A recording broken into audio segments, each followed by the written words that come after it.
de performance étant favorable aujourd'hui à Red Bull, on s'étonne qu'il n'y ait pas un choix fait chez Ferrari, mais on peut aussi respecter le fait qu'il veuille remettre un petit peu à la surface Carlos Sainz en lui laissant gagner sa première course, ce qui s'est passé le week-end dernier. Maintenant, dans les stratégies d'équipe, Jacques Villeneuve, est-ce que Charles Leclerc aurait dû avoir la priorité dimanche dernier de rentrer au stand ?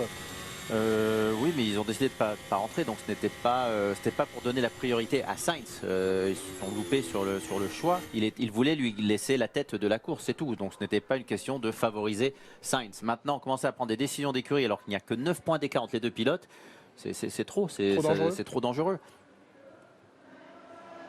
Et justement, on va voir ce classement du championnat du monde avec Max Verstappen leader et qui a 43 points d'avance sur Charles Leclerc qui est plus distancé. Pérez qui a 9 points d'avance sur Leclerc, Sainz qui est 11 points derrière, et c'est vrai que c'est assez serré derrière Max Verstappen.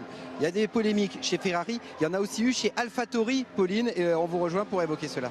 Il y a eu de la friture sur la ligne entre ces deux boxes le week-end dernier, effectivement, puisque Yuki Tsunoda avait accroché, on s'en souvient, à Silverstone, son coéquipier Pierre Gasly, un accrochage dangereux, inutile pour ces deux pilotes, puisque les deux AlphaTauri étaient bien partis dans ce Grand Prix. AlphaTauri pouvait espérer placer ces deux pilotes dans les points à l'issue de ce Grand Prix. Résultat, abandon pour Pierre Gasly. Nouvelle désillusion pour lui. Le pilote français n'a fini dans les points qu'une seule fois lors des 7 derniers Grands Prix. C'est compliqué, mais il y a eu explication et les leçons ont été tirées. C'est ce que nous a confié Pierre Gasly à notre micro. Je pense que les choses elles étaient assez claires. On a discuté entre France, entre l'équipe, Yuki. Et voilà, il y a eu... forcément, c'était pas plaisant de perdre les deux voitures en tant qu'équipe et aussi personnellement de cette manière-là. Après, les choses ont été discutées. Je pense que tout a été dit. Et voilà, maintenant il faut avancer. Donc, je pense que les leçons elles ont été apprises et l'important c'est que ça se reproduise pas dans le futur. Vous n'avez pas beaucoup de chance cette année, mais on a l'impression que vous arrivez à prendre un petit peu de recul. Est-ce que c'est une évolution ou c'est une posture? On va dire que c'est pas quelque chose qui est naturel pour moi. Et voilà, j'essaye de garder bien sûr mes déceptions et mes frustrations pour moi, et essayer de toujours aller de l'avant et toujours garder cette mentalité positive, parce que c'est que comme ça qu'on peut améliorer. Mais c'est vrai que c'est pas simple, c'est pas une saison qui est vraiment très plaisante en termes de performance. On n'est pas du tout au même niveau que la saison dernière. On a beaucoup plus de soucis que ce à quoi on s'attendait et ce à quoi on espérait en début d'année. Et c'est vrai qu'après, en termes de chance, il y a le fait de ne pas avoir de chance et il y a le fait d'avoir de la malchance. Et clairement, cette année, on a tous les week-ends des situations où on se retrouve impliqué dans des incidents, des pièces qui cassent sur la voiture, des soucis mécaniques. Et bon, c'est sûr que clairement, j'espère que ça va pouvoir changer sur la deuxième partie de saison. Allez, il faut se presser à 7 minutes 30 du début de cette première séance d'essai. Max Verstappen dans le stand Red Bull, et nous on a rejoint l'autre Français après avoir évoqué Pierre Gasly. Nous sommes avec Esteban Ocon. Week-end particulier pour le Normand. Il va disputer son 100e Grand Prix. Il avait débuté en Belgique en 2016. Il a roulé pour Manor, Forcidia, Renault, Alpine. En tout donc 99 Grands Prix à 25 ans, une victoire et 2 podiums pour le pilote français. Jacques Villeneuve, vous êtes l'historien de notre équipe Canal. Vous connaissez tout ce qui s'est passé en Formule 1. Esteban Ocon est le 10e français à atteindre le cap des 100 Grands Prix. Donnez-nous les 9 précédents, Jacques. Olivier Panis, Alain Prost. Et après? Oh non, quand même, il y en a 9. 9 au total. Non, il y en a 10 au total, c'est ça? Des pilotes français qui ont 100 Grands Prix. 100 Grands Prix. Oui, bah, Prost, Panis, Oui. Tambay, Jabouille, Lafitte. Oui. Et dans le passé. Est-ce que De Paillet en avait fait 100? Non, Ouais, parce qu'il faisait beaucoup moins de Grands Prix à l'époque. Il n'y a pas de Paillet, il n'y a pas Jabouille. On va vous donner la réponse. Ah, oui, allez, donnez la réponse. Regardez sur l'écran et ça va vous aider. Dans l'ordre, c'est Allez-y 201, Prost 199. Et puis à Romain Grosjean, 3e, Jacques Lafitte, enfin voilà. Bon ben, on refait le quiz dimanche pour la grille. Vous avez le temps. Faites-moi une capture d'écran avant, Laurent, de cette page, s'il vous plaît. Bon, en tout cas, Esteban Ocon, c'est un week-end particulier, dans un cadre assez atypique aussi, hein, Pauline, ici. Vous l'avez dit, c'est pittoresque, c'est bucolique. On est à 2 heures de la capitale autrichienne, Vienne, et on est en plein milieu des Alpes autrichiennes, des Alpes de Styrie. Regardez, le paddock est entouré de montagnes et de sapins, de forêts. Voilà, la première ville à côté de ce circuit, c'est Spielberg, 5000 habitants seulement. Vous imaginez que ça fait peu d'hôtels pour loger tout ce petit monde pendant tout ce week-end, peu de solutions de logement, et donc du coup certains pilotes ont choisi l'option motorhome à quelques centaines de mètres de ce paddock, des motorhomes installés tout près d'ici. Un tiers des pilotes ont choisi cette option contre 15 le week-end dernier à Silverstone. On peut vous en citer quelques-uns: Hamilton, Bottas, Vettel, Stroll et également Esteban Ocon. Et on a eu droit à une petite visite guidée. Regardez. Moi, je vais enlever mes chaussures. Ok, super. Donc voilà, il y a mon équipe qui est là. Génial. Donc on peut voir Michel et Tom, mon physio, voilà, qui gère la nutrition. Michel qui me gère voilà, toute l'organisation. C'est lui aussi qui gère toute cette organisation motorhome. C'est plus grand que beaucoup d'appartements et plus grand que mon appartement aussi. Donc voilà, ça c'est le salon. Donc top, avec tout ce qu'il faut, hein, la cuisine, la télévision. C'est incroyable ce qu'ils ont, quoi. Malgré qu'on n'ait pas beaucoup de temps La pour la taille. regarder. What Voilà, on a tout ce qu'il faut, le frigo, de la taille d'une maison. C'est du gain de temps surtout, parce que moi je dors beaucoup et j'ai besoin de mes 12 heures de sommeil. Donc 12 heures de retourner plus tôt à l'hôtel et puis de dormir plus tard le matin, c'est une grande aide pour moi. Et puis oui, c'est clair que c'est un peu notre chez nous, parce que on est habitué toute l'Europe à être ici. Et du coup, voilà, j'ai mes habitudes, j'ai mes petits rituels. On peut s'entraîner aussi dehors. Il y a voilà, la belle nature, ça dépend d'où on est, mais là, il y a la belle nature ici. Donc voilà, c'est sympa. Je vous fais venir dans ma chambre. Attention, pas que ce soit mal interprété. Voilà, donc le lit, il est là. Donc standard, quoi, pas de problème. Vous pouvez aller voir aussi la douche qui est sympa. C'est mieux que dans la plupart des hôtels, donc c'est quand même beau. Je suis pas seul à faire ça. Il faut savoir qu'à Silverstone, par exemple, il y avait 15 pilotes sur 20 qui étaient en motorhome. Donc non, là, devant en face, on a Daniel Ricciardo, on a Lance Stroll qui est devant, on a Mick qui est pas très loin, il y a Fernando aussi qui est là, Valtteri qui est à côté aussi. Donc ouais, on est, on va dire, sur la globalité de la saison, peut-être 7-8 pilotes à choisir motorhome plus qu'hôtel. Donc ça fait une grande majorité quand même, enfin, c'est déjà pas mal. Vous faites des barbecues ou des foot ensemble? Ça arrive qu'on se voit, ouais, qu'on prenne un verre, qu'on joue à la PlayStation. Enfin voilà, hein, ça peut arriver, donc c'est cool.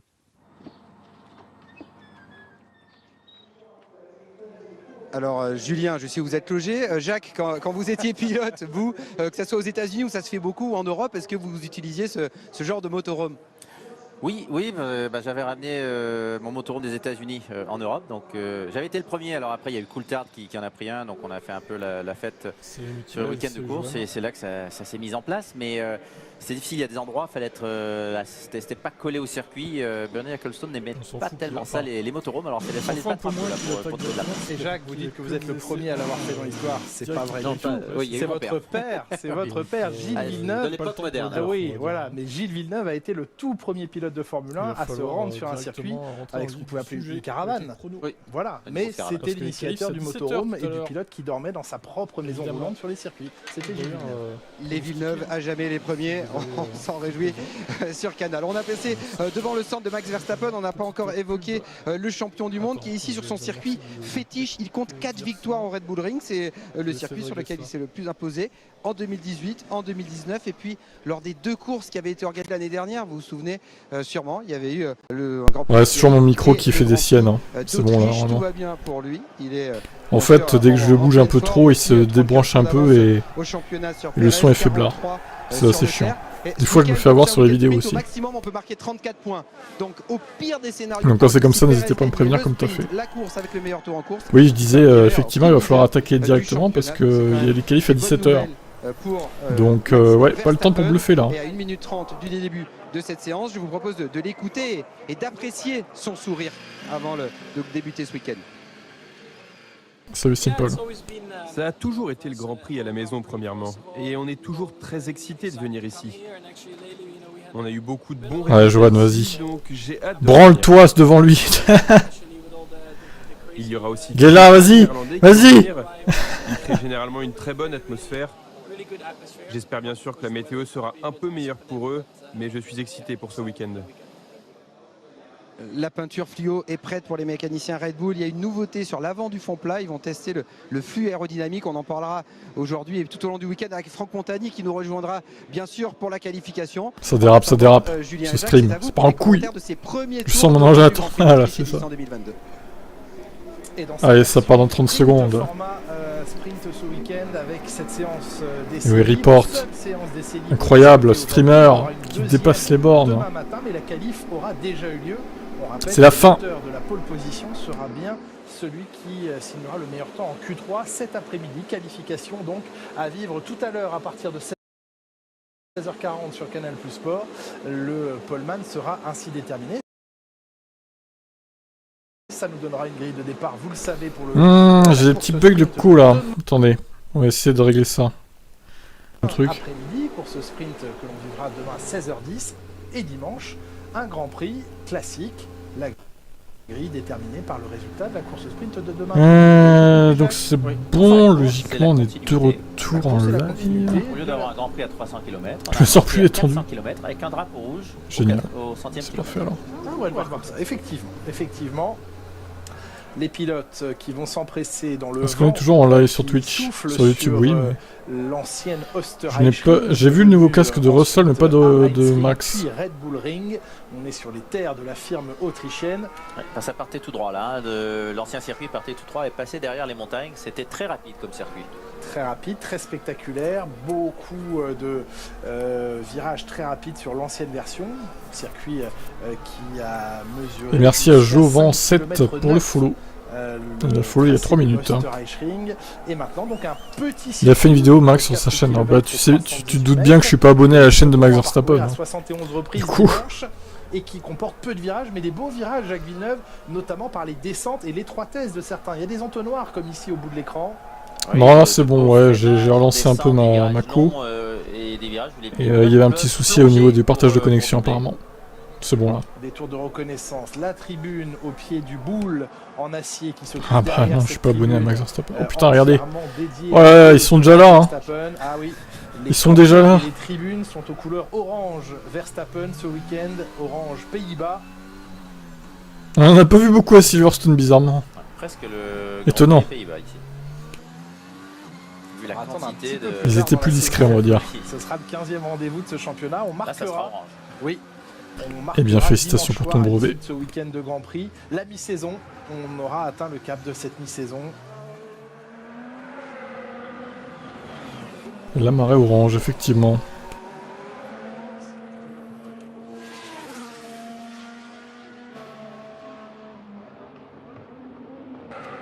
Guan Yu Zhou de retour en piste ce week-end après son terrible accident de Silverstone. Il va bien, il a passé les contrôles médicaux obligatoires à son arrivée ici. Terrible en image, par contre, il a eu des chocs très faibles en tant que pilote. Chanceux parce que l'arceau de sécurité n'était plus là, mais c'est le halo qui a servi d'arceau de sécurité. Alors la particularité de cet Alfa Romeo Sauber, c'est cet arceau de sécurité au-dessus de la tête du pilote. On ne parle pas du halo, mais bien de la partie blanche au-dessus et derrière la tête du pilote, qui est une partie centrale, une sorte de lame qui ensuite voit deux écuries du moment qu'il s'envole pas hein, dans le public. La même structure que d'autres écuries. Par le passé, on se souvient que Mercedes notamment avait utilisé cet arceau et cette haut de capot moteur en tranche et a abandonné depuis ce concept. C'est un concept qui est revenu chez Alfa Romeo et qui effectivement, dès le premier impact, en tout cas au premier contact avec le sol, lorsque la voiture s'est retournée après le... Max va avoir le demi-mot. Eh bien, cet arceau a cassé. Ouais, c'est sûr, mais ça sera encore pire de toute façon. Alors qu'on a bien vu que ça ne sur ces terres, aux Pays-Bas. question qui se pose aujourd'hui, et en tout cas la probabilité, c'est qu'on a dépassé les mesures d'impact, de crash test sur ce retournement de la voiture, puisque bah écoute, c'était pas mal. Il y avait un peu un vent froid quand même. Hein. Mais bon, j'ai été assez tôt, donc normal aussi. Mais là, je suis chez moi, je suis pas à la plage. Mais là, le choc était légèrement. T'as vu le premier ministre chinois ou je sais pas quoi, il s'est fait tirer dessus d'une conférence. C'est japonais, je crois. C'est le mec, c'est un japonais, il me semble. J'ai pas vu de vidéo sur ça, mais j'ai vu l'info passer, ouais. Non, elle était déjà là, elle s'est retournée, donc c'était pas beaucoup de force. Il me semble que c'était Ça n'aurait jamais dû lâcher. l'ancien Premier ministre Shinzo Abe. Ah non, NHK c'est chinois, ouais. Quoique non. Ouais, je sais pas. Ouais, c'est Jap, hein, c'est ça, ouais, on est d'accord.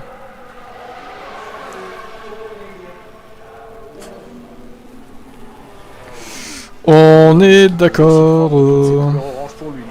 Bah ouais, c'est étonnant. Je sais pas pourquoi ils l'ont fusillé comme ça. Chaud quand même. Ou Grand Prix de Styrie, puisqu'en 2020 et 2021, ouais, Japon, l'Autriche a par 2 fois accueilli 2 événements consécutifs. Ouais, c'était un bon circuit pour avoir 2 événements, il y avait toujours eu de l'action. Une nouvelle chicane a été mise là, c'est pour les motos. Et Magnussen en tête. Il était là déjà. Bien vu. Il va gagner ce Grand Prix, Kevin. Dessiné. Déjà le premier gravier. Bah alors Max. Bah alors. Passage dans le bac. Sergio Perez qui ah non, c'est Perez pour moi. un petit peu moins à l'aise avec c'est Perez, c'est Perez. Place, en tout cas avec les évolutions apportées à cette Red Bull. Il fait un peu de 4x4 Sergio. Les évolutions ne vont pas vraiment dans le sens de mon pilotage et je perds un petit peu en confort à son volant. Mais Verstappen était plus rapide, donc la monoplace elle-même était plus rapide. Ah, la monoplace, elle convient très bien au pilote néerlandais. Oui, enfin, le port d'armes illégal, ça n'empêche pas des mecs de porter une arme quand même. Hein. Fin de course haletante à Silverstone. Verstappen, comme à son habitude, aligne immédiatement les secteurs. Attention à et ça va péter un temps du côté de Max. 0,77. Ok. Limite de la piste à respecter ce week-end. 4 roues au-delà des lignes blanches. Comme le tour sera annulé. Et exactement. Dans ce et bonjour Neverline, oui, virage, tout à fait. Du 10e virage. Si les 4 roues du pilote sont avérées au-delà de la ligne, le tour en cours est annulé et le suivant également. Voyons si ce. A priori, c'est du médium hein, pour Max, comme les autres. Sera validé par la direction de course ou non. Il semblait qu'il était quand même très large. Hein, il était au-delà de la ligne blanche.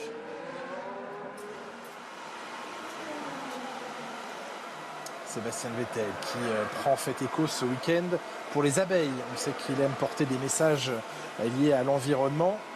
Et ce week-end, eh bien, c'est la cause des abeilles qui Il est papa d'abeilles hein il est papa d'abeilles, il a acheté des abeilles. Il a acheté des ruches, exactement, Sébastien Vettel. Et qui sait l'importance dans l'écosystème mondial de la survie des abeilles. Et bien, c'est en cela qu'il s'affiche ce week-end, que ce soit sur t-shirt ou son casque. Ouais, alors Mercedes justement au sol là. Ils sont loin, hein. Pour l'instant une seconde 8. La Mercedes qui évoluait lors du dernier Grand Prix, alors qu'il n'y a pas de nouveauté affichée ce week-end sur cette voiture. Qui va gagner le Grand Prix dimanche? Waouh, dur à dire. À Silverstone. On vient à peine de commencer le week-end, les gars, c'est un peu tôt pour pronostiquer. Hein. À un moment. Il lui faut un circuit sans bosse où la voiture peut rouler collée au sol et elle a besoin des virages rapides. On fera un petit point après les qualifs déjà, on y verra plus clair. Impressionnante, mais il faut qu'elle. Qui sont ce soir, je le rappelle. Collée au sol dans des virages rapides. Alors voyons sur un circuit plus bosselé que celui de Silverstone, avec des virages un peu moins rapides que ceux de Silverstone, même s'il y a quelques virages rapides ici, c'est surtout des accélérations freinage à la sortie de virages lents.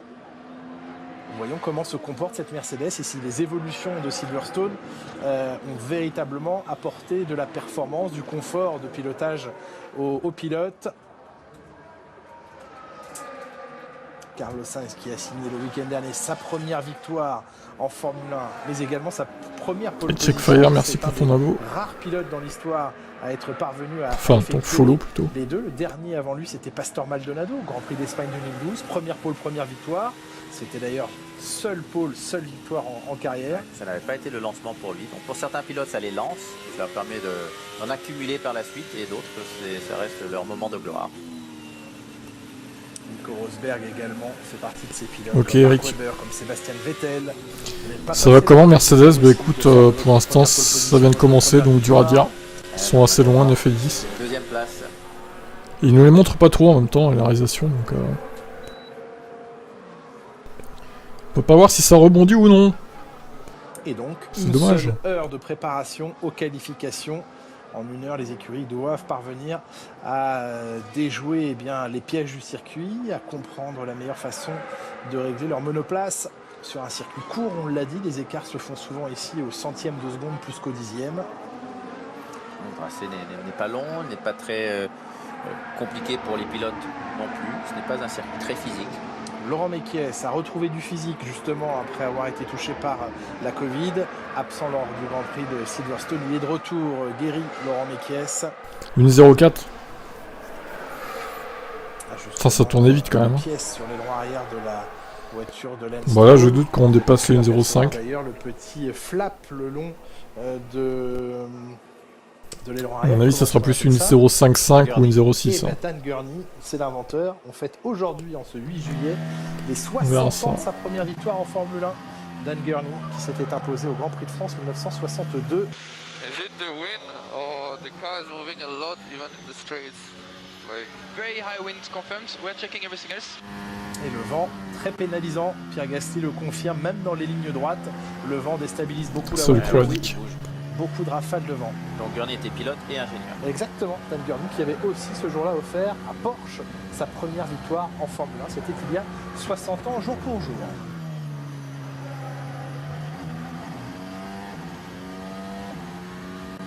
Ça va et toi?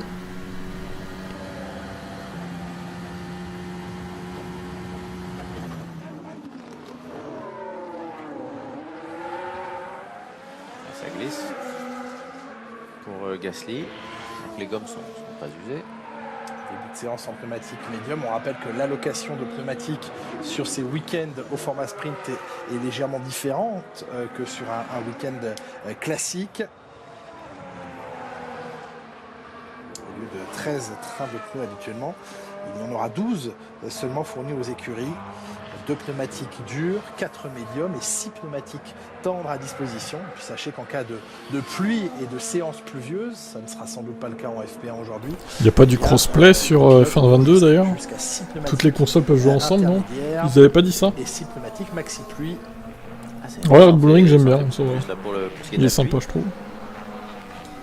Malgré qu'il soit à la possession de Red Bull, ça reste un beau tracé.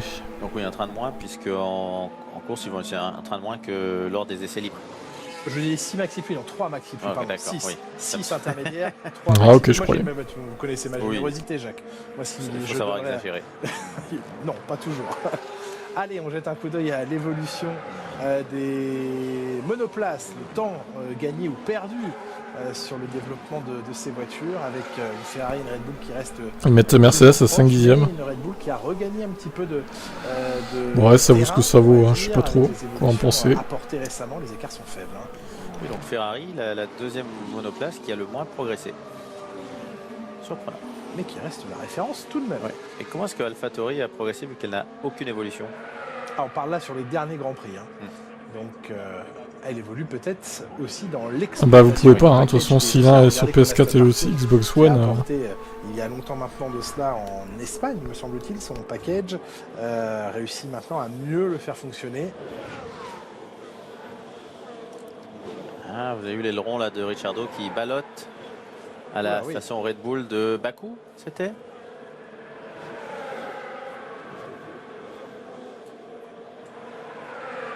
Qui glisse aussi à l'image de Pierre Gasly tout à l'heure.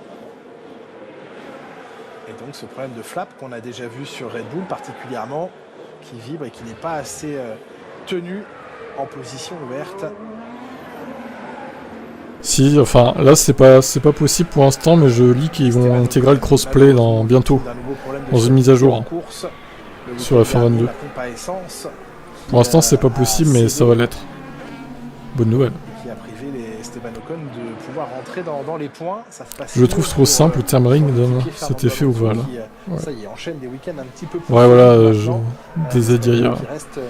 J'ai lu ça sur internet effectivement. dont une 5e place le week-end dernier à Silverstone et 2 7e positions à Monaco et en Azerbaïdjan. Et voici Fernando Alonso, 10e du classement. Allez, les points lui ont fait du bien parce qu'il est compétitif depuis le début de la saison, mais il n'a pas les points mérités. Il avait besoin de remonter un peu. On a toujours trouvé agressif depuis le début de la saison, toujours agressif en course, en qualif, mais c'est mal payé. Alonso qui dit vouloir attendre l'été pour discuter de son avenir. L'avenir, il est simple, hein. Soit il reste chez Alpine, soit sa place sera prise par le jeune Oscar Piastri. Ce 2e baquet aux côtés d'Esteban Ocon se joue entre l'Australien et Fernando Alonso.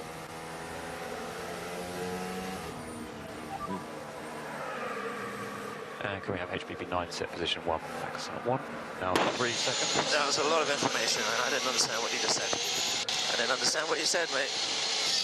What you said about a switch? HPP9 set. Comprends rien, Lewis.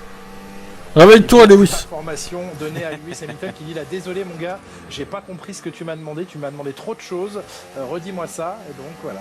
C'est vieux, hein, Alzheimer hein, pour Lewis. Ouais, je précise, avec les lettres et les chiffres, ça passe plus facilement. Bon, ça a pas l'air de trop rebondir cette affaire, ça va. Et du déploiement d'énergie et de puissance moteur. Oui, par Alonso qui attendait l'été, aucune raison par rapport à son niveau de compétitivité d'abandonner la Formule 1. Après, s'il n'en a plus envie. Alors, il y a ce que lui virage, pense. pour Lewis Hamilton. Oui, ça va presque dans le bac là pour Hamilton, qui est venu échouer au bas de ce virage numéro 4. Par contre, là en entrée, c'est sur-vireur. On voit le ouais, il y a un peu déséquilibré cette Mercedes quand même. Hein. Mélange de sous-virage et sur-virage, ça c'est compliqué. Beaucoup de sous-virages dans ce virage rapide, pas mal de sous-virages également pour le pilote. Je sais pas s'ils vont avoir le temps de corriger le tir pour les qualifs. Hein. Elle se balade un peu cette voiture. Ouais, il est large partout. Pour l'instant, aucun message par rapport alors que les pilotes sont. La moitié sortent plus large que la bande blanche. Alors soit la direction de course laisse tranquille en essai libre, mais les reprendra de voler au moment de la course. Eh ben c'est marqué Eric dans live timing, regarde 44-01 en haut à droite là. Tu peux voir, je me suis calé sur ça donc c'est pareil sur le stream. Hein. Ah, l'histoire du plancher dès le Grand Prix de France, j'espère que ça va influencer un peu tout ça. Ouais. Carrément. Ouais, il n'y a pas la place ici à la sortie des stands, c'est entre les rails.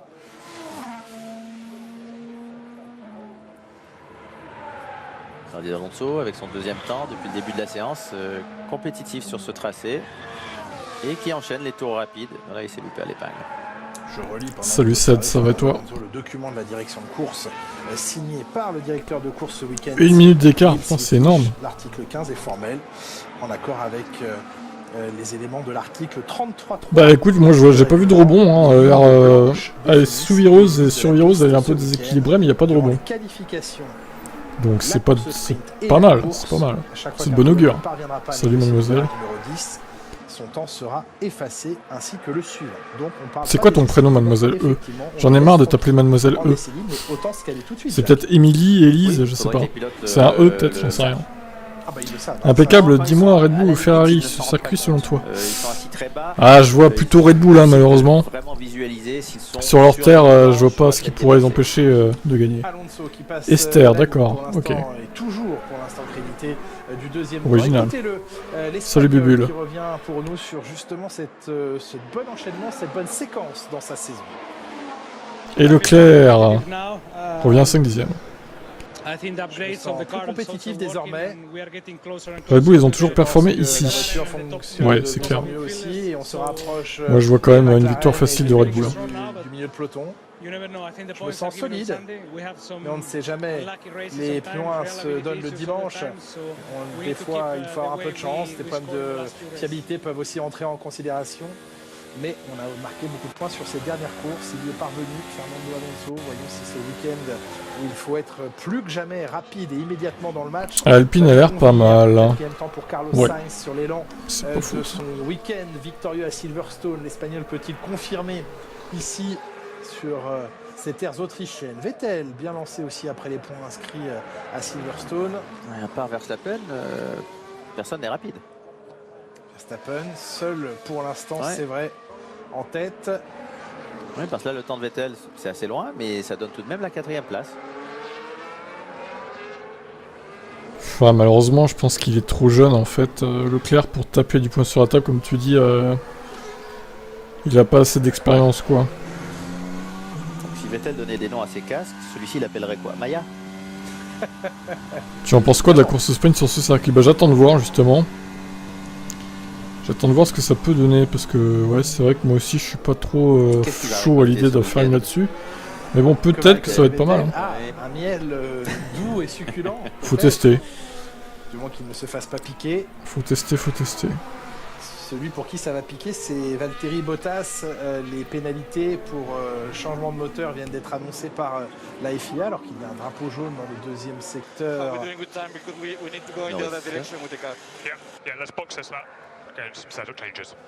Ouais, Perez qui dit clairement là, on ne va pas dans la bonne direction avec la. Ah, c'est une McLaren qui est immobilisée sur la piste. Et Norris, c'est celle de Lando c'est l'abandon. Qui est obligé de mettre pied à terre. Terrible. À la sortie ou à l'entrée du virage, c'est un endroit assez panne pour le pilote anglais. Au sommet d'une bosse. Et la voiture est arrêtée pour Lando Norris. Eh bien, on parlait des éléments. En piste, d'accord. Ouais, bah en piste, il fait ce qu'il peut, hein. Mais bon, si à chaque fois. Ah, drapeau rouge. Ils sont sérieux là.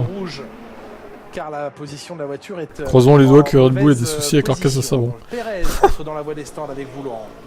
Oui, on l'attend, alors il a un petit problème. Bon, bah alors là, ça complique tout parce que drapeau rouge, déjà qu'ils n'ont pas beaucoup de roulage. À Silverstone, il y a notamment Red Bull. Ouais, vache, c'est compliqué là. Hein. Moteur juste derrière le numéro. Vous avez cette ouverture verticale. Alors là, on nous repousse parce que bien sûr, en drapeau rouge, tous les pilotes vont rentrer. Donc on a même les mécaniciens sont allés pousser un petit peu plus Sergio Pérez vers l'avant. On attend Max Verstappen. C'est vraiment un contraste. Ici, beaucoup d'écuries ont décidé de ne pas apporter d'évolution parce que c'est difficile de les étalonner, de les évaluer avec une seule séance d'essai libre. C'est bizarre, la voiture a continué de rouler, il s'est arrêté. Puis en sprint demain. Donc on a eu énormément d'évolutions qu'on a détaillées à Silverstone le week-end dernier. Il y en aura vraisemblablement en France, qui est le premier Grand Prix d'un enchaînement France-Hongrie. Mais ici, il y en a beaucoup moins. Donc 4 écuries, c'est Red Bull, McLaren, Alpine et Williams. On va les détailler d'ici quelques instants. En attendant, tout simplement, j'attends Verstappen. Je ne sais pas si vous le voyez sur le tracker, Julien. Il arrive. Voilà. Il rentre dans la voie des stands.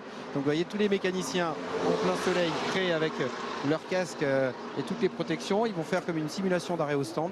Et on va mettre ces pneus qui donc la Red Bull, la VMAX 316 Versta, Perez 318. Si on voit Mercedes 312, 311. Ferrari 305 pour Sainz seulement. 311 Leclerc. L'évacuation des températures, de la chaleur. Encore un petit gain de VMAX hein, par rapport aux autres chez Red Bull. Le début de la séance. Comme souvent. On passe là. C'est à l'avant. Ici, Jeff, s'il faudrait avancer un petit peu, c'est juste à l'entrée du fond plat. À l'entrée du fond plat sous le pilote. Il y a ce qu'ils avaient peint en vert, on voit encore les traces. C'est un des volets verticaux qui ont été transformés pour améliorer l'écoulement sous le fond plat. Vous voyez, c'est là où il y a un petit peu de peinture verte.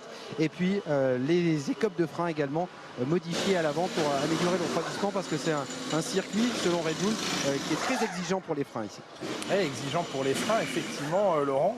On a vu, grâce aux images de Jean-François Awad, l'ouverture centrale sur le capot moteur. On sait que c'est une zone où souvent les écuries placent un radiateur de refroidissement du turbo, qui est une des pièces les plus chaudes sous le capot du moteur. Parfois c'est le pilote la pièce la plus chaude, mais le turbo peut également avoir atteint des températures assez folles, sachant qu'il peut tourner jusqu'à 125 000 tours minute selon le règlement.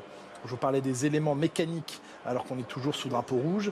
Lando Norris, nouveau moteur. Espérons que le montage du nouveau moteur se soit bien passé, même si on lui a demandé de sortir très rapidement de sa voiture. La VMAX c'est pareil, par contre les Mercedes sont pas trop loin. Ouais. Ce week-end, accompagné d'un troisième turbo compresseur. Alors Mercedes nous dit écoute, ça va pas trop mal, ça rebondit pas, mais par contre les chronos pour l'instant c'est pas ça. Eh bien, c'est à peu près tout. Donc j'espère qu'ils ont des essences par rapport aux autres. D'échappement. Pour Valtteri Bottas, par contre, eh bien, il va y avoir de lourdes pénalités Et le Finlandais partira en fond de grille avec pour lui un 4e moteur thermique ce week-end, un 4e turbocompresseur, mais également un 4e MGUH, MGUK. Pour ceux qui viennent d'arriver, drapeau rouge. Hein.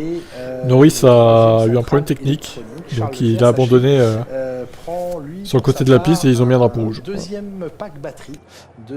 Pas d'accident ou rien, juste un problème technique. Dans des limites acceptables pour ce qui est des batteries, pas de pénalité à ce stade pour lui. Il en a déjà su faire beaucoup au Canada. Drapeau rouge donc, ça nous permet, Jacques, d'évoquer une autre situation avec ces discussions autour des mesures d'oscillation verticale des voitures. Ça c'est une bonne discussion. On exerce plusieurs choses. Un, la nécessité et la volonté imposée par la FIA de faire cesser au-delà de certaines limites, le rebond de ces monoplaces au sol, mais également pointer du doigt l'utilisation par certaines écuries de leur fond plat. Alors on va distinguer deux pièces. Il y a le plancher de la voiture, qui est cette grande surface que vous voyez au plus bas de la voiture, qui est d'ailleurs très volumineuse sur la Mercedes, et ça c'est le plancher. Et il y a le fond plat qui est cette planche de bois. Alors c'est pas du bois, hein, c'est un matériau composite, mais on a souvent coutume de dire que c'est une planche de bois qui, elle, se trouve imbriquée et collée au plancher sous la voiture. Et c'est souvent cette pièce qui frotte en premier lieu au sol et qui ne doit pas être trop abîmée parce que son épaisseur doit respecter certains critères. Et bien cette planche de bois, il semble que certaines écuries jouent avec sa flexibilité pour pouvoir utiliser une voiture un tout petit peu plus haute, mais en gagnant de la flexibilité sur cette planche de bois, peuvent opérer la voiture plus près du sol à haute vitesse sans souffrir excessivement de rebond. Et ça a été mis en lumière par la FIA. Mercedes, à travers certaines déclarations publiques, a dit « On a été très surpris de découvrir que certaines personnes ne respectaient pas les 2 mm de flexibilité, mais étaient plutôt à 6 mm de flexibilité de cette planche de bois qui se trouve sous la voiture. Nous sommes très surpris. Nous-mêmes avions pensé évidemment à cette solution-là parce qu'on sait que c'est un apport aérodynamique de jouer avec la flexibilité et donc de performance. Nous ne l'avons pas fait, mais si nous l'avions fait, nous nous serions rapprochés de certaines équipes. Donc sans jamais nommer Red Bull et Ferrari, Mercedes a clairement pointé du doigt le fait que ceux qui jouaient avec la flexibilité de cette planche étaient sans doute Ferrari et Red Bull. Maintenant, le nom officiellement, ni par la FIA, ni par Mercedes, le nom de Red Bull et de Ferrari n'a pas été prononcé, mais le propos était quand même sans équivoque. Donc, est-ce que... J'augmente un peu le son. Et là, je pose une question, ce n'est pas une affirmation. Est-ce que véritablement Red Bull et Ferrari jouent avec la flexibilité de cette planche de composite sous la voiture, qu'on appelle le fond plat?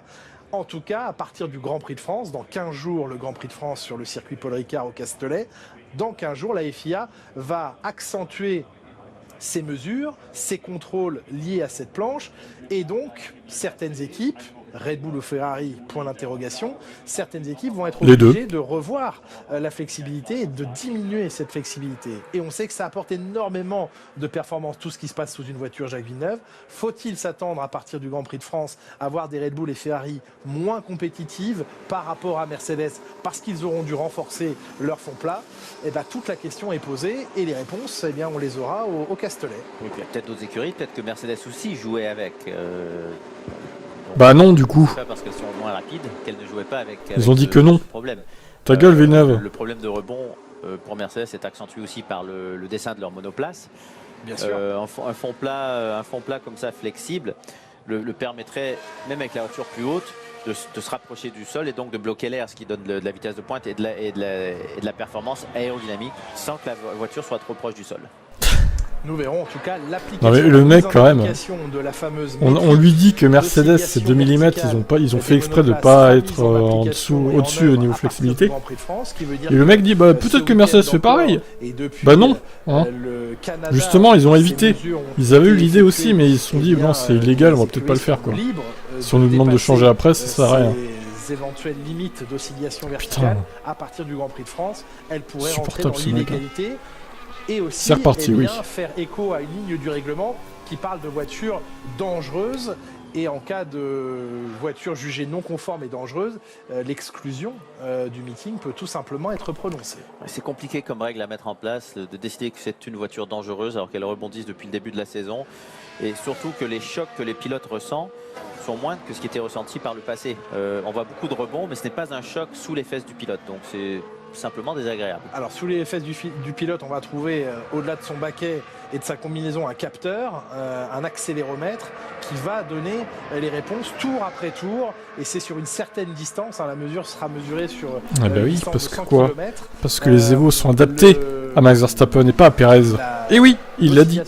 On l'a vu tout à l'heure en sortie BF1. Eh bien, si elle dépasse ce que la métrique impose, on verra l'équipe dans un premier temps concernée obligée de rehausser la hauteur de son châssis pour diminuer ses rebonds.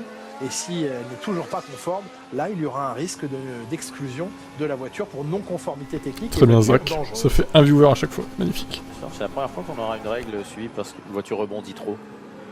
Oui, mais c'est normalement il y a des règles qui sont précises sur les suspensions, sur les ailerons, mais sur l'amplitude du rebond, ça c'est jamais vu, c'est un peu bizarre, oui, mais c'est bizarre comme règle.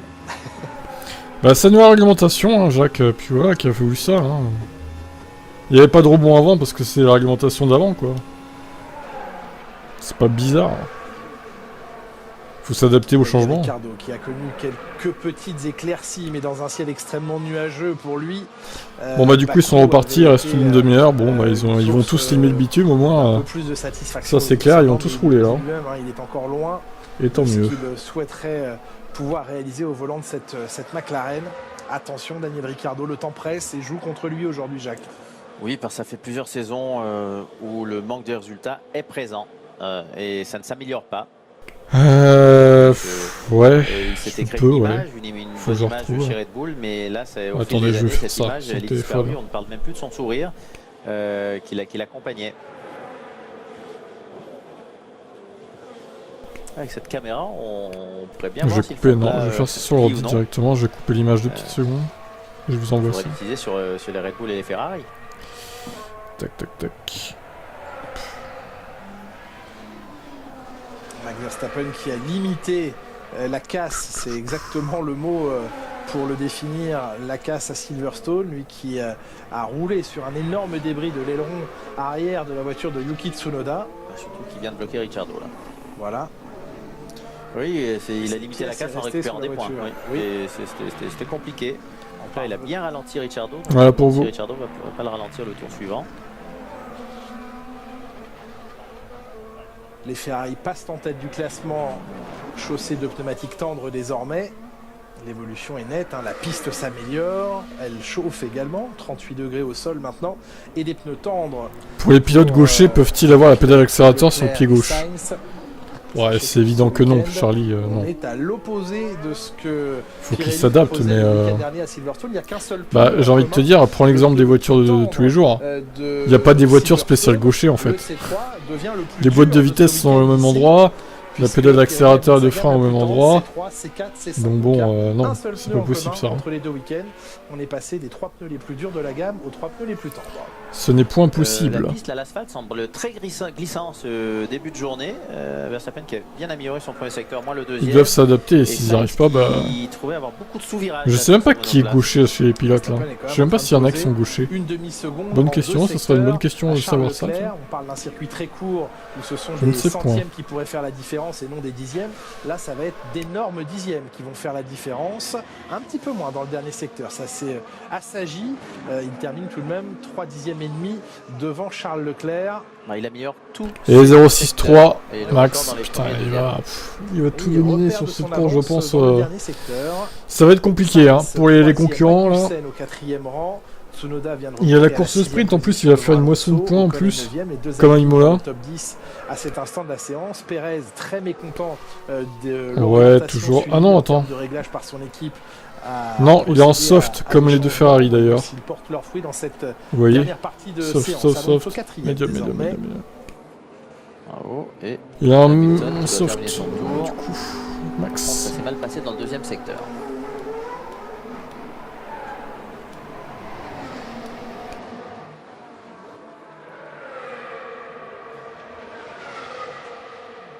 Ouais. Alors je ne sais Moins pas bien. s'il était gaucher, C'est c'est une mort. amélioration dans le premier secteur, mais ensuite ça n'a pas fonctionné. Max se transforme en limite. C'est pas possible. Et bon, Russell, Il ne peut pas être 6e, Hamilton. mais à plus d'une seconde et demie de la Red Bull. Il met 3 dixièmes et demi pour être précis. De toute façon, on s'y attendait, je crois. Mercedes va être moins compétitive ici Oui. qu'à Silverstone. Et Leclerc met 5 dixièmes à son équipier. Silverstone était la piste rêvée pour Mercedes. Ça ne semble pas si bosselé. On voit aucune voiture avec des rebonds là aujourd'hui pour l'instant sur ce tracé. Non, franchement, ça a l'air d'aller. Hein. Très visible sur la plupart des autres tracés. Ici, on n'en voit pas.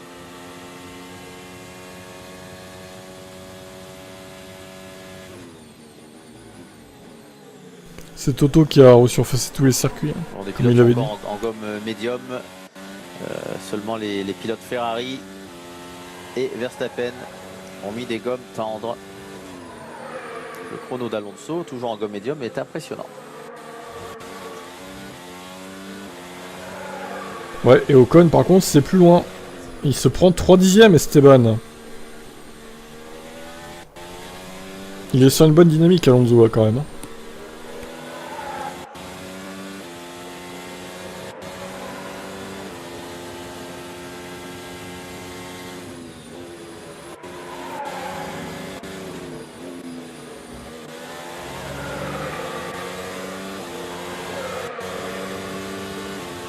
La meilleure version de Vettel, mais la voiture semble assez facile à piloter ce week-end pour Vettel. Eh bien écoutez-le, Sébastien Vettel qui vient donc de réaliser le 8e temps, Tsunoda 6e le repousse au 9e rang, Sébastien Vettel qui revient pour nous sur le comportement et les évolutions de son Aston Martin. We had a tough Saturday, so made our Sunday a bit tricky, but we came back. Ouais, on a connu le week-end dernier un difficile samedi, mais on est revenu le dimanche. Ce qui est difficile ici, c'est que c'est un tour très court et on peut avoir peu de marge. On va vite se retrouver en qualification sprint. Alors ça, c'était Sébastien Vettel sur le format du week-end. Il va falloir être dans le bain tout de suite, c'est sûr. Oui, c'est déjà de la préparation qualif que l'on a. Des pilotes qui ont déjà passé 2 trains de gomme. Est-ce qu'il y aura un 3e train de gomme passé avant la qualif?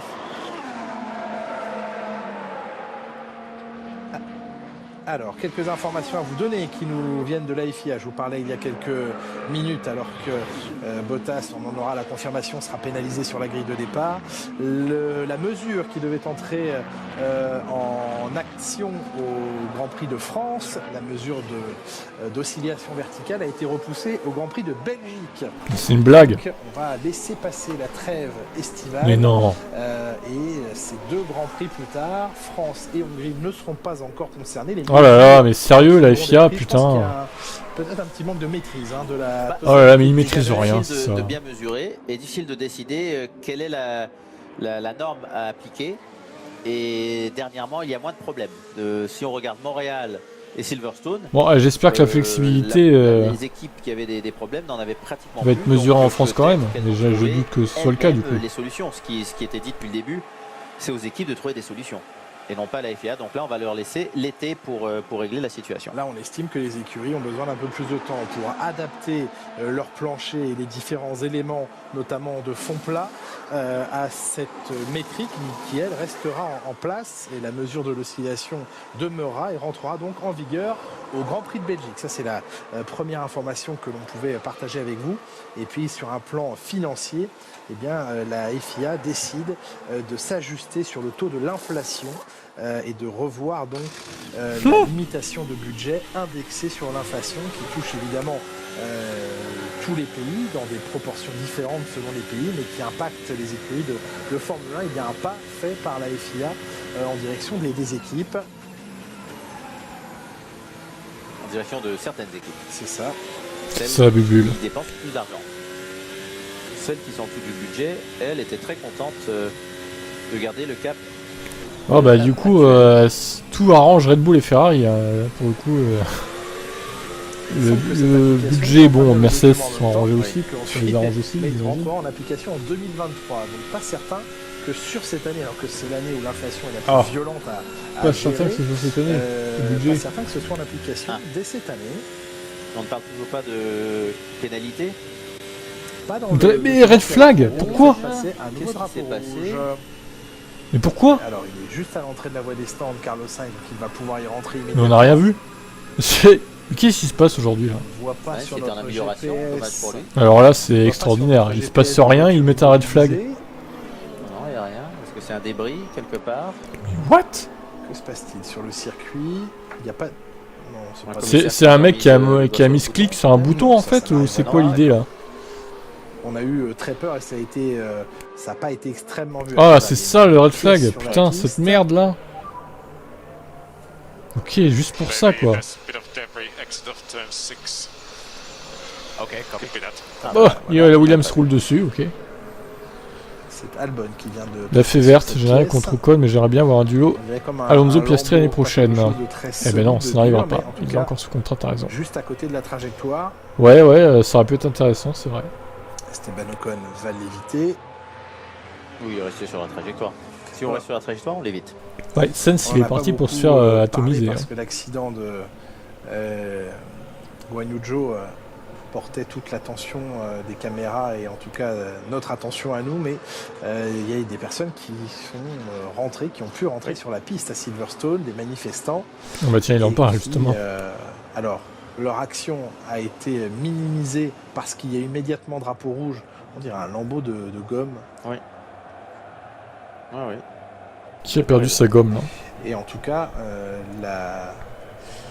cette irruption sur les circuits aurait pu être extrêmement dangereuse s'il n'y avait pas eu l'accident de Guan Yu Zhou. Sans drapeau rouge, les voitures seraient arrivées à pleine vitesse à cet endroit. Ça aurait pu être extrêmement dangereux. Géraud Cervelle. De la part de ces personnes. Conscience quant au risque encouru. Encore une fois, les motifs. Ah oui, il y en a partout de ces débris là. Regardez, il y en a là aussi. Oui, peu importe les motifs, zéro oui, cervelle. Oui. Ah non, ce sont les bandes au sol. Ah, bravo. Qu'est-ce que... Quoi? C'est du caoutchouc, oui, ça paraissait mais what? étonnant pour du c'est quoi ça? C'est les bandes... Ah oui, mais s'il enlève complètement la gaine là... C'est quoi ce circuit et la Red Bull là? Oui, vous avez pas les moyens d'entretenir ou quoi? Elle mesure quoi? Elle mesure... Non mais alors là... C'est un... Mais il mord de rire, il part en morceaux le circuit, regardez ça. L'autre il est en train de retirer tout le truc là. Qui ont été aspirés par les monoplaces. Donc vous disiez avec les personnes sur le bord de piste. Pardon Jacques. On avait terminé avec les personnes du bord de piste? Oui, non, mais voilà, on a évité une scène qui aurait pu être dramatique. Voilà, on voit quand la Haas est repassée sur... Ouais, ça arrache des bandes du vibreur vert. Du sol ce joint. Qui est à Red Bull, c'est ça. Eh ben, tiens, restons chez Haas et parlons avec Mick Schumacher de ses premiers points. Qui enfin, bouche. Mais l'autre il est en train de tout retirer, mais what? Qu'est-ce que c'est que ça quoi? Dernier à Silverstone, ses premiers points, mort de rire. Blottissant dans les échappements de Max Verstappen. C'est pas très sérieux hein les gars.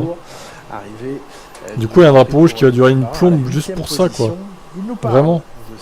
Ça empêche les équipes de rouler, de régler leur voiture. Oh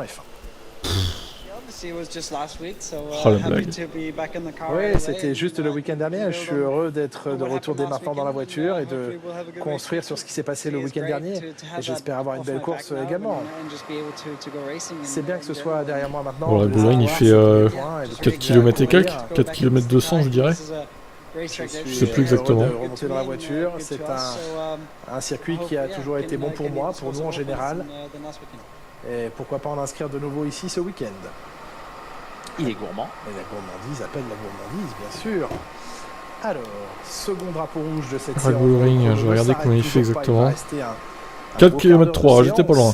D'ici quelques minutes, avant que nous plongions dans la qualif. Prochain rendez-vous de la F1, vous le savez, cet après-midi, ce sera 16h40 sur Canal Plus Sport pour la séance qualificative en 3 parties, Q1, Q2, Q3. Pour l'instant, les mieux classés sont Max Verstappen et Charles Leclerc. Le meilleur tour, c'est 1 minute 2 en 2020, Bottas. Putain, la Mercedes de 2020 c'était une fusée quand même. Incroyable. Hein. 1 minute 2 quoi. C'est passé à peu près. S'il doit refaire toute la piste, on n'est pas sorti de l'auberge. Bah c'est ça, ouais. Enfin. Il n'y avait pas grand chose. 1 minute 02, c'est violent quand même. Autre sujet évoqué là dans le document reçu par la FIA, donc qui parle de l'ajustement financier lié à l'inflation, qui a donc repoussé au Grand Prix de Belgique la mise en place de la métrique d'oscillation verticale. Également un tout petit mot sur les moteurs 2026. On attend la définition définitive de ces règlements moteurs pour 2026. On les espérait avant ce week-end autrichien. Il semblait même que Red Bull était prêt ce week-end avec trompette et tambour à annoncer son partenariat avec Porsche. Eh bien, l'attente va être un petit peu plus longue que prévu, puisque lors du dernier Conseil mondial et de la dernière commission technique, il n'a pas été possible de publier définitivement ce que serait le règlement moteur 2026. Eh bien, Sprinter, au lieu de jouer à F1 22, si tu regardais, en gros, il y a le Red Bull Ring qui part en morceaux. Pas trop de vent. Non, effectivement. Super. Ce que je comprends pas, c'est pourquoi Helmut Marko va faire du saut à l'élastique pendant une séance. Surprenant. On peut voir la piste. Ah oui, là, il la voit d'une autre perspective. Toujours est-il que Helmut Marko, même la tête à l'envers, n'annoncera pas ce week-end le partenariat Red Bull-Porsche, qui devient un secret de polichinelle, mais Porsche... Ça va vraiment se faire. Ah bah bien sûr que ça va se faire, Jacques. Vous jouez bien la comédie. En tout cas... Pires P15, ouais, pour l'instant, Hamilton P14, c'est pas beaucoup mieux. Complètement le règlement moteur 2026. Horner devrait demander de l'aide à Toto pour refaire le circuit. Ultérieurement, on espère sous peu. Ça.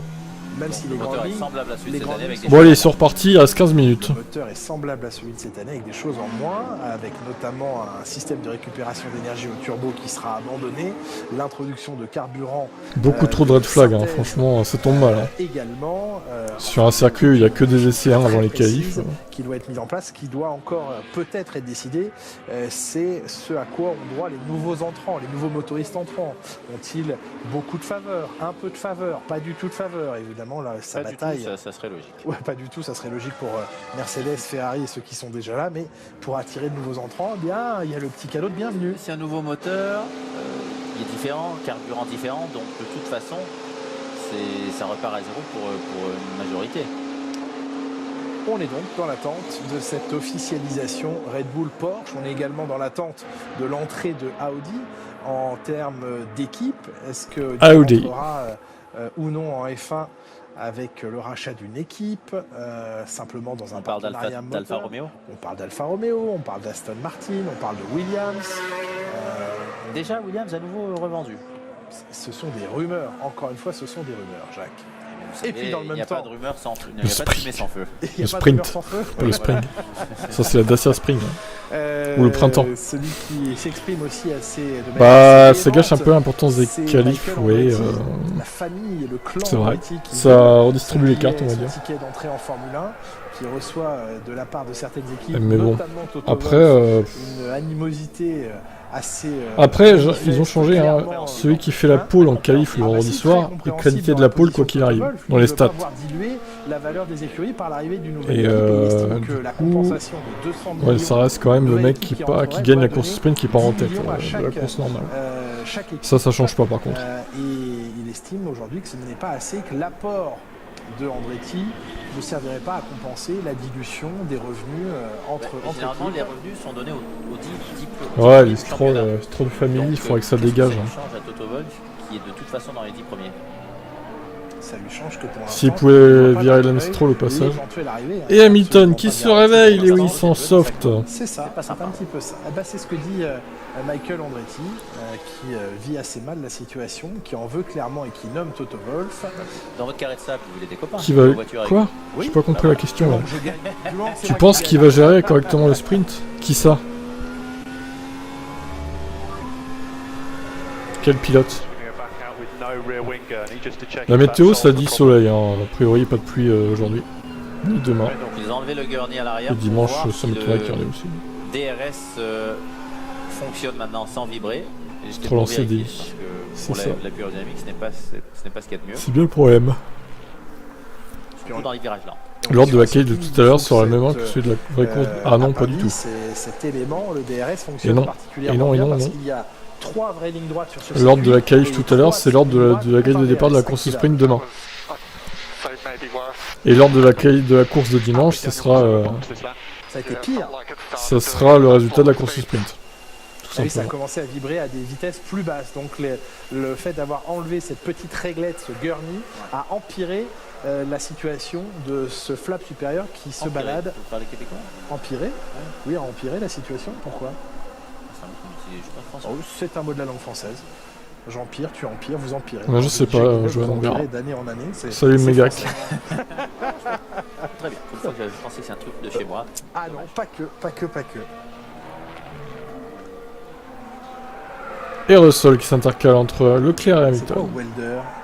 Premier job, Soudeur. welder. Il était soudeur. Ouais. 7ème Pérez, du coup il a remonté. Magnussen, c'est la nourriture indienne. Et bien voilà, on apprend des choses pendant la séance. Pardon? Il aime quand ça chauffe. Ricardo P18, ouais, Norris du coup il a abandonné donc il peut pas rouler mais... Lui, ouais, Ricardo pas ouf hein.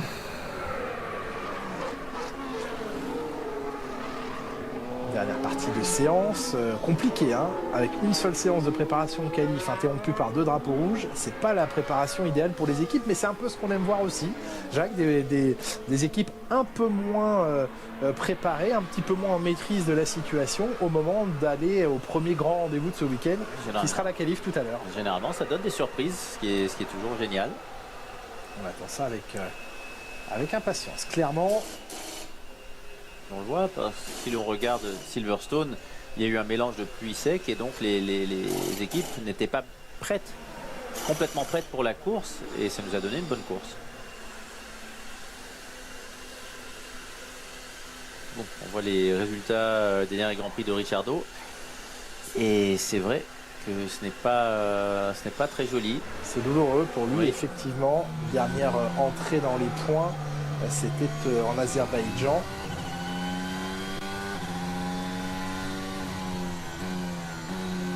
Sur les 7 derniers Grands Prix, il n'est parvenu qu'une seule fois à rentrer dans les points. Ah oui, le bazar. Il y a des voitures partout. Il y en a même une, la voiture de Bottas qui est allée au plus large qu'elle pouvait dans l'échappatoire. Passer les gens, mais là, il y a trop de voitures, tout le monde au ralenti pour s'élancer sur un tour. C'est une mauvaise habitude qui a été prise en Formule 1. Le temps s'est trouvé un peu compressé, en tout cas. Et Verstappen et Leclerc sont déjà en piste. Hein, ne peuvent plus être faites sur une durée. Tout le monde sauf Alonso et Russell sont en piste. Il y a Ocon, Ricardo aussi qui sont en stand. Pérez qui va peut-être améliorer. Aucune pénalité, alors je ne sais pas ce qui va se passer en qualification. C'est long, 7ème. Tout à l'heure, oui. À eux de se restreindre. Les Mercedes, ce sont une grande scène, c'est quand même. Pérez, après un très bon premier secteur, s'est loupé. Ouais, mais Ricardo, faut. À chaque fois, hein, j'ai encore vu une déclaration de lui tout à l'heure. Le mec, il répète la même chose. En début de week-end, à chaque fois, je vais essayer de régler mes problèmes. J'étais loin la dernière fois, ça me saoule. Mais je vais tout faire pour régler les soucis, je vais pas me pitoyer sur moi-même. Ouais, mais bon, ça n'avance pas en fait. C'est la même chose de week-end en week-end et il n'y a aucun progrès en fait. Donc là, ça devient grave, hein, Ricardo, franchement. Je sais pas quand il peut continuer comme ça et quand McLaren aussi peut continuer comme ça parce que il y a Alpine qui les pousse au cul hein, pour le championnat constructeur. Hein. Ils sont tout prêts là. Hein. Et les 2 Alpines marquent des points régulièrement, contrairement aux 2 McLaren. Il n'y a que Norris qui marque des points chez McLaren. Comme en tennis. Ou presque.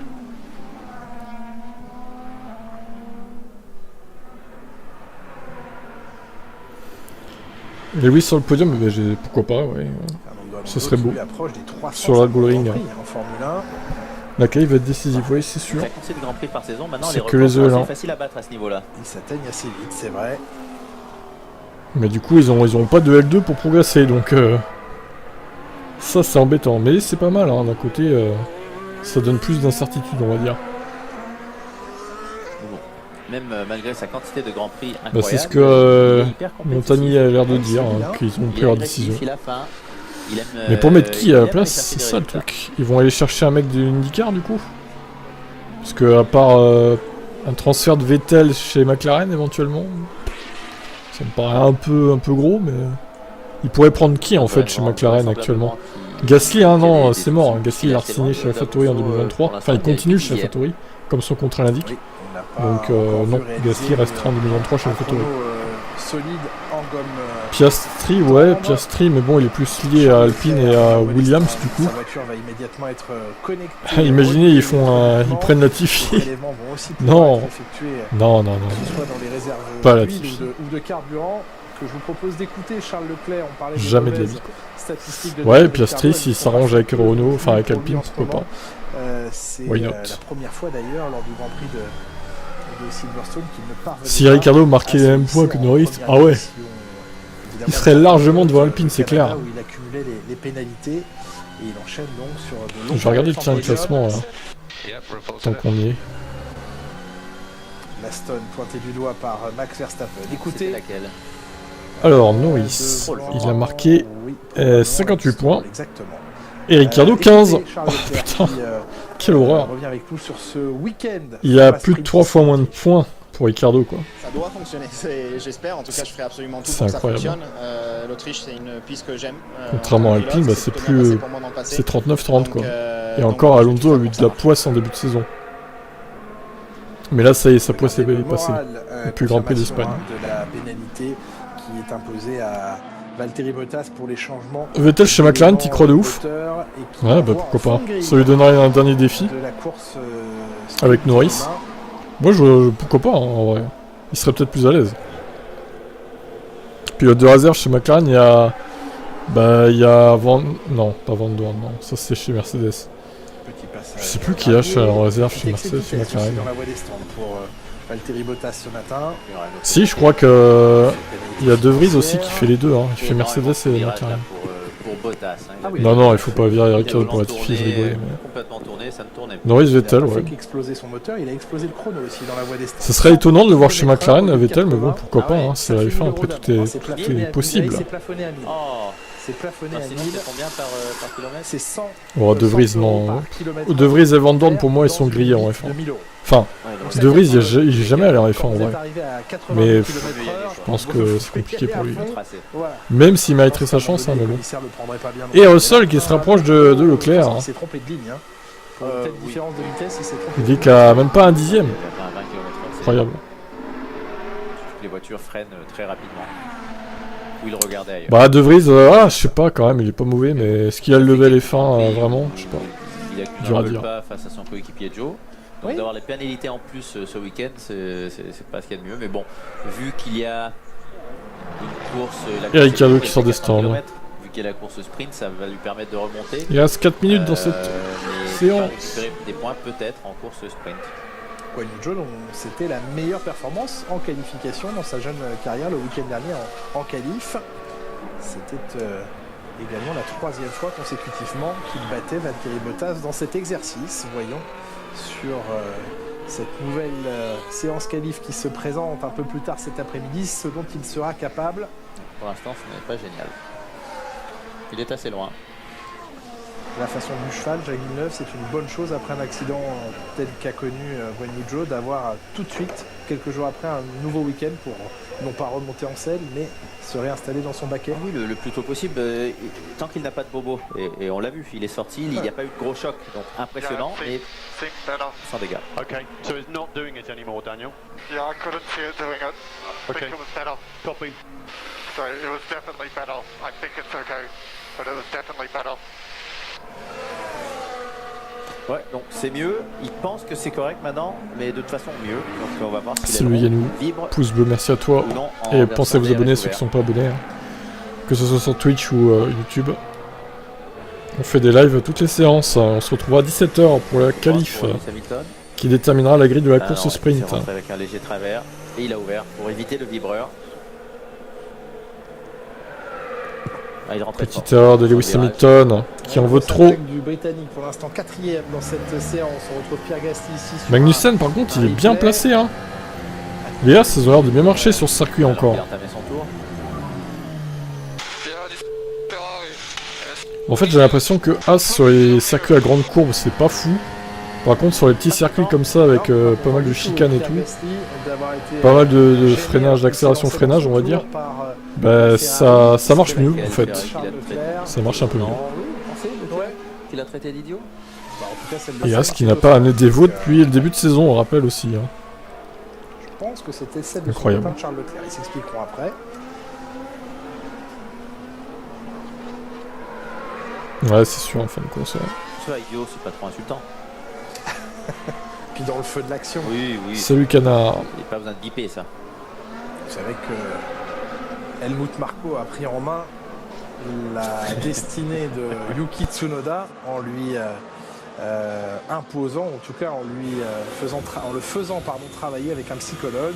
C'est lui qui est le psychologue, non? Marco psychologue, je crois pas. Hein. Il a ses méthodes à lui. Coréas.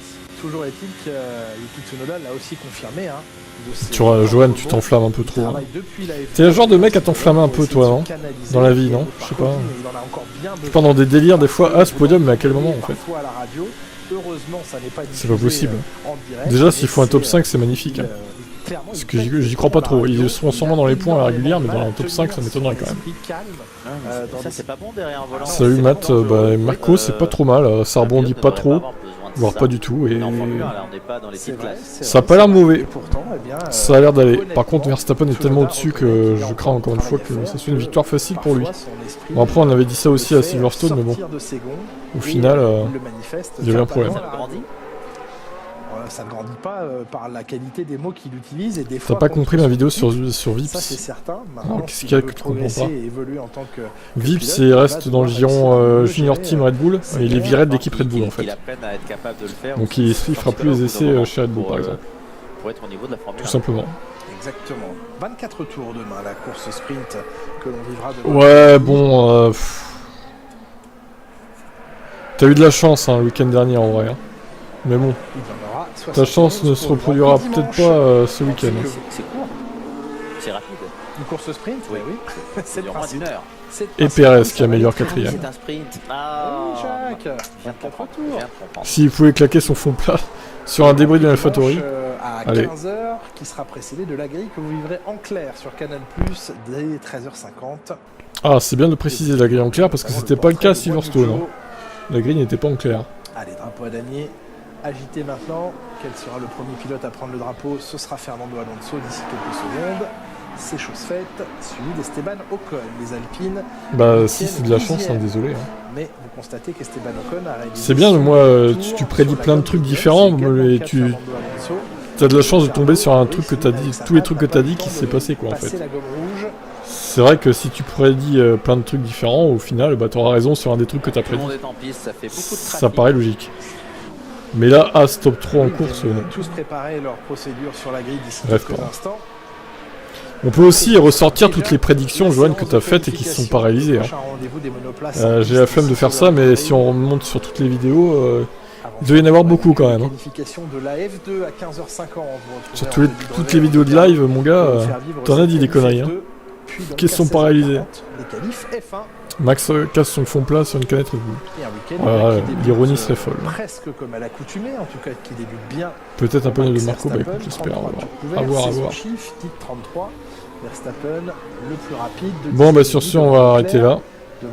Et puis, du coup, on se retrouve dans un peu plus de 2 heures. Ah, la F2, non, je m'en balèque. La F2, Osef. Ça a bien fonctionné ici et fonctionne encore bien ce week-end, en tout cas en cette entame de week-end. Cette année, comme il faut essayer pour réussir, n'est-ce pas? Complètement inexistante. Cette phrase, incroyable quoi. Ridicule. Bon allez, à dans 2h10 pour la qualif sprint. N'oubliez pas de pronostiquer, ceux qui font les pronos, ça ferme à 17h du coup. Juste avant les qualifs. Allez, je vous laisse. Et à tout à l'heure.